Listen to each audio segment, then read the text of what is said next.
watching the first part of our film, we realized that we made a terrible mistake when Carmen was fighting that villain. And we made it actually through the whole game. Yeah. Well, we always point out, of course, my character, when she's alone, can recharge a card to add a d6 to her combat roll.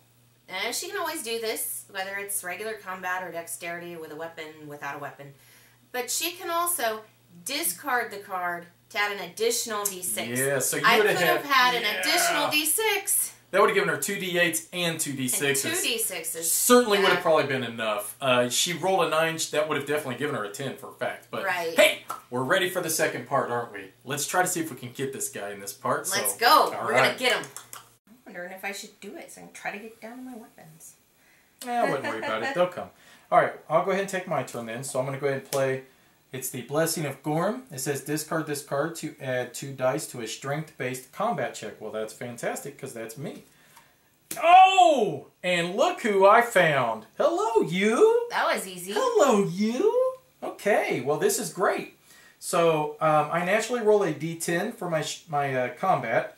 I do have my long... Oh, wait a minute. Before I get ahead of myself, he is going to force me to recharge 2 of my cards, which does kind of stink. So I'm going to pick my Blessing of the Gods and my Wooden Shield to go ahead and recharge. But that does allow me now to draw 2 cards. So I got my Chainmail and a Long Spear. So, okay. So let's see what we got here. I'm going to go ahead and pick my Longsword. Now the Longsword will allow me to add a d8 to the combat. I did have my Blessing of the Gods, but unfortunately I ended up having to discard that, so that kind of stinks. And let me see, so that would give me 10. When Valeros encounters the villain, I should have tried to temporarily close the wooden bridge location. Then he would not have been able to escape there. You know, but we're learning the game as we go, and you're seeing how we're struggling with that a little bit, and we should have known better. 18, 24, 25, 26, 27, and all I need is a 10, so let's see what happens here. Alright. Alright, well I definitely got him, so unlike Carmen, I can beat this guy. So I rolled a 12, 13, 14, 15, and then plus I have a natural 3, so I rolled an 18. So here's what happens. So he basically has been defeated, but these 3 locations are still open. Now the good part is, because I beat him, I get to close this location immediately. So that goes away, and all these cards are going to be banished. So even though there's no other villain or anything in them, so they're just going to be taken out of the game. So this location is now free and open for us to just mosey around. Now it does say when closing, summon and defeat a random monster, but we don't have to do that. We actually ignore that as well.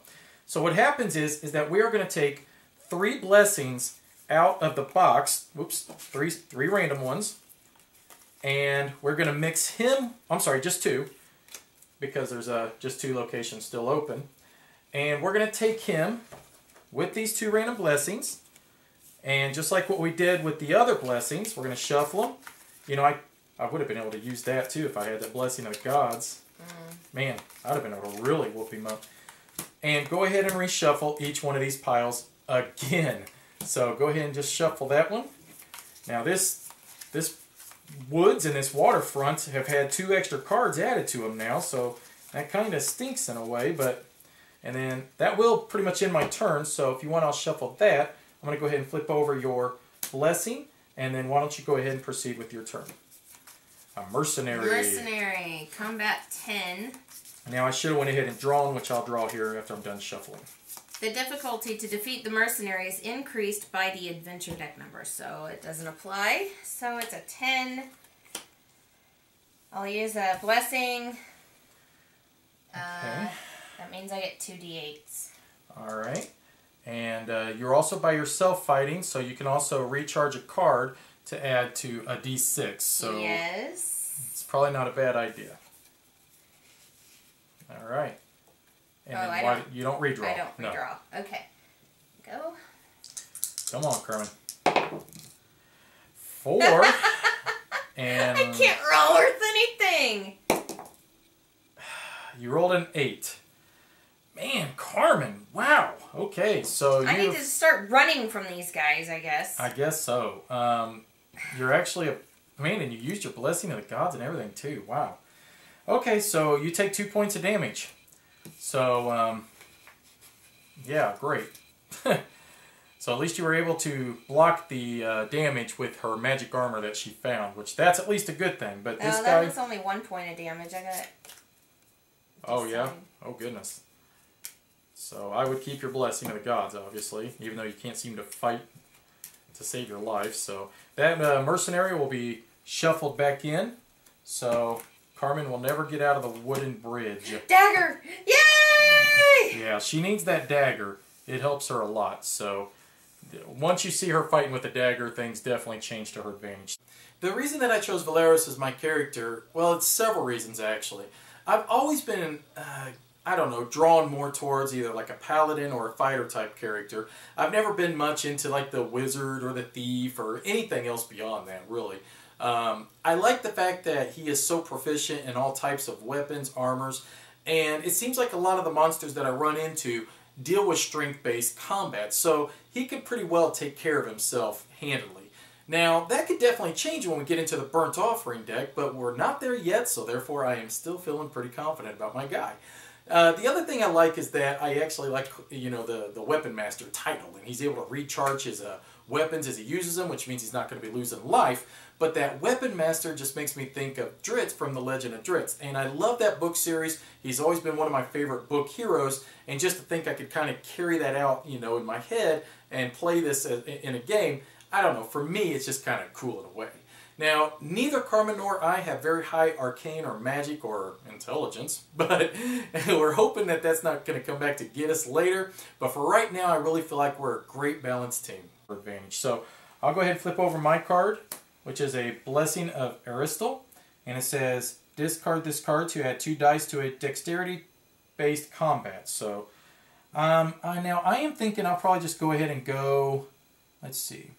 Well, actually I'm just going to go ahead and go to the woods. And we'll see what we find. So, well, Blessing of Callistra. Okay.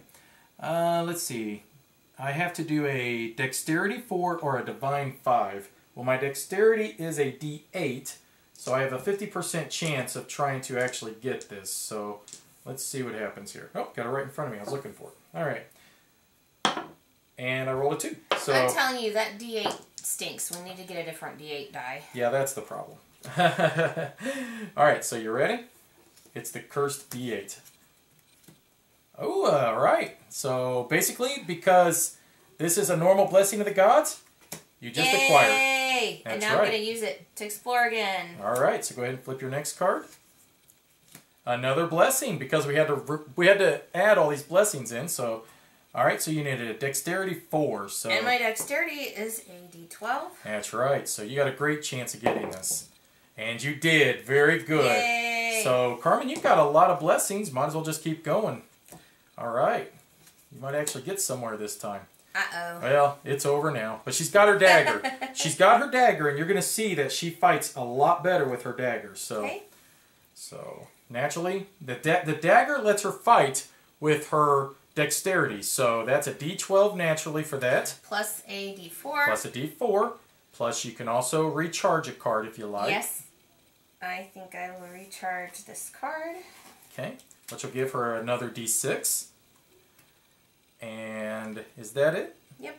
All right. Here we go. All right. So you got 3, 6, 9. Barely got him. You did get him, though. Wow. So, but actually, because I'm trying to think, you actually had a +2 on your attack anyways, didn't you? No. No? Mm-hmm. Ooh, okay. So, good thing you got him then. There you go. So, boom, the Goblin Warrior is defeated. So, do you wish to keep continuing, or I think I'll just draw back up. Go ahead and draw back up. All right, so, all right, we'll flip over my card, see what happens to me.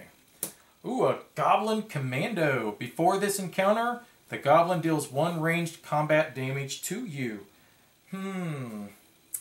Well, I might as well just block that with my chainmail, and that way I don't take any damage. So I can recharge that card, that chainmail, and so I took no damage. Okay, so I naturally will get a D10, which will be a +3 on top of that. Now my long spear says that for a combat check, reveal this card and roll your strength or melee plus a D8. But it actually gets a little better than that. If you fail a combat check with this weapon, you may discard this card to ignore the result and re-roll the dice, but you must take the second result. Now, don't forget, with Valeros, why this works so well is because he actually recharges weapons instead of discarding them. So, I'm going to use my long spear, and let's see what I can do. I need to get a 9. And I got a 17. And it doesn't say anything fantastic here. So, okay. So, I did defeat the goblin. And I will go ahead and just stop my turn there. And I'll go ahead and draw back up. So, ooh, good. My amulet of the mighty fists. So, alright, Carmen, your turn. Are you ever going to find that henchman? Mercenary! Hey, he's the guy that kicked your butt earlier. I'll kick his butt this time. Yeah, we'll find out. So you're going to fight with a D12 plus a D4. So that's a 16 potential when you need to get at least a 10. Okay. I could just add a D6 by recharging... I'll recharge this one. Okay, so that'll give you an additional D6 by recharging. That's just the ability of Marcel, that she can recharge a card if she's alone, but only if she's alone in a location. That's why I did not go down to her location and fight with her. It would actually stun. So you got 7, 8, 9, 10, 11, which that is enough. Yay! All right, so good job. All right, so I imagine you're probably going to just stop there. Yep. All right, so I'll go ahead and flip over my card. A Blessing of Eomi, which says discard this card to add 2 dice to a non-combat charisma check. Well, oh no, not the shadow. Okay, the good thing about the fact that the shadow is here is that I do have my amulet of mighty fists. I added this to Valeros' deck because of people like this. The reason is because if the check to defeat does not have the magic trait, the shadow is undefeated. Well, no matter what, he will be defeated, possibly, as long as I beat his check, because the Amulet of Mighty Fist says, reveal this card to add 1d4 with the magic trait to your strength or melee combat check. But I may not play a weapon on this check, so that's going to stunt me a little bit. So if you have any blessings of the gods that you could help me out, you don't, do you? So there's still a chance I could possibly take damage from him. Because all I'm going to roll is a D10 and a D4, which is 14, plus I have 3 natural, which is 17, but I got to at least get a 13 to defeat him. So that's going to take a hefty roll. Now, one thing that's interesting about the woods is it says, at this location, undefeated monsters other than a villain or a henchman are banished. So technically, even if I don't beat him with my roll, he's still defeated.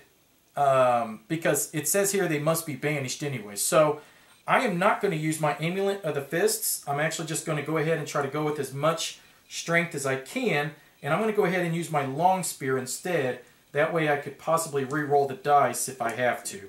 So I now have the potential of an 18, 19, 20, 21 to try to get him.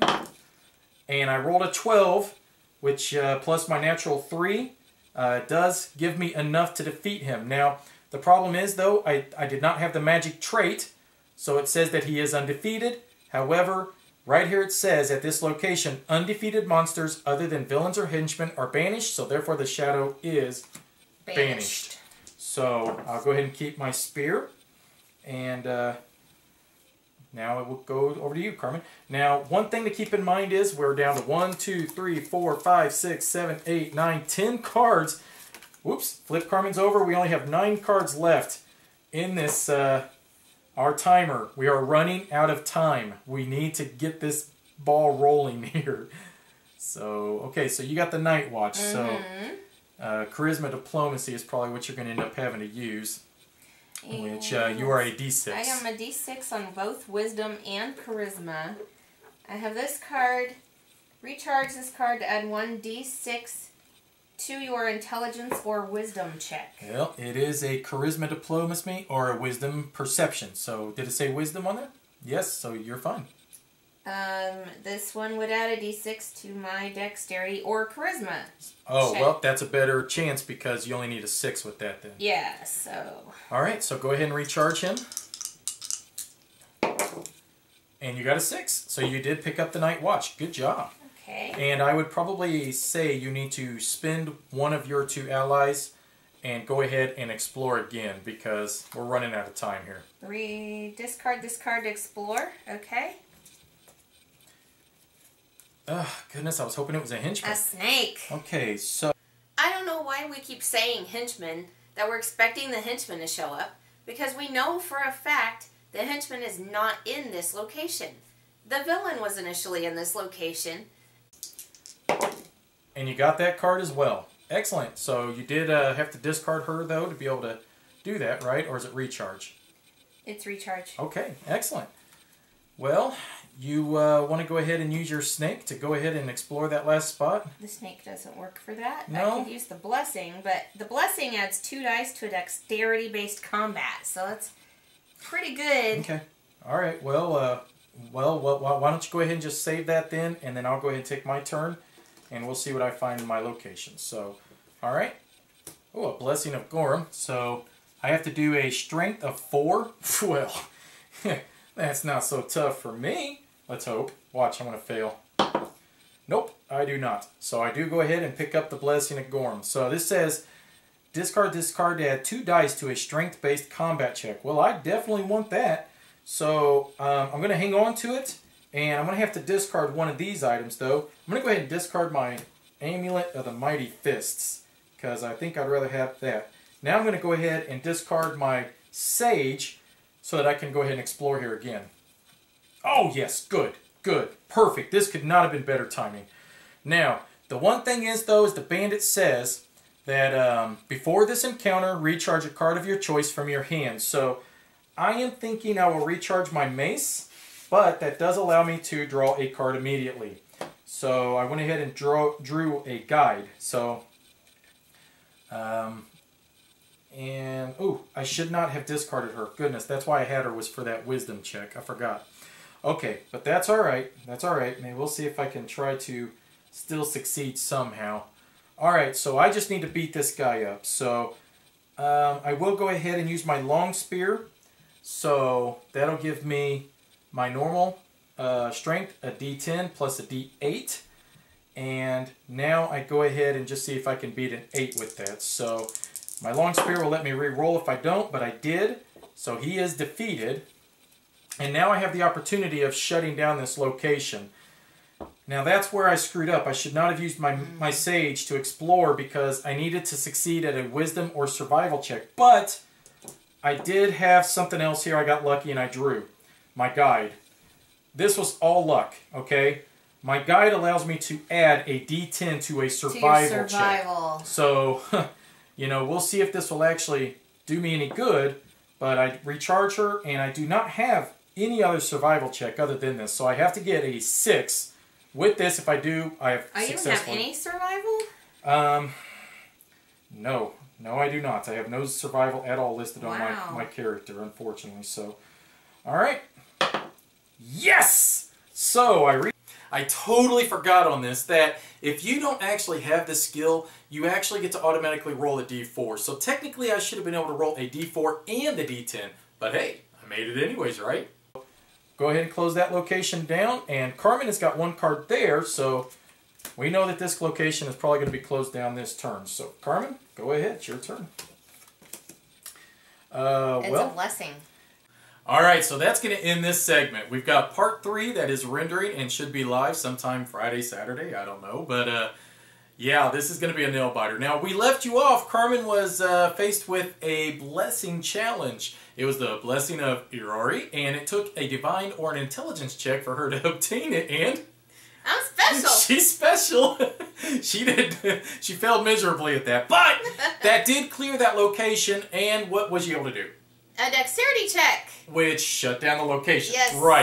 Right, because you're awesome at dexterity checks. Right, so not a problem with that one. So you've got a little of a bit of a teaser into the next episode that, yeah, we're going to be just down to one location left to go.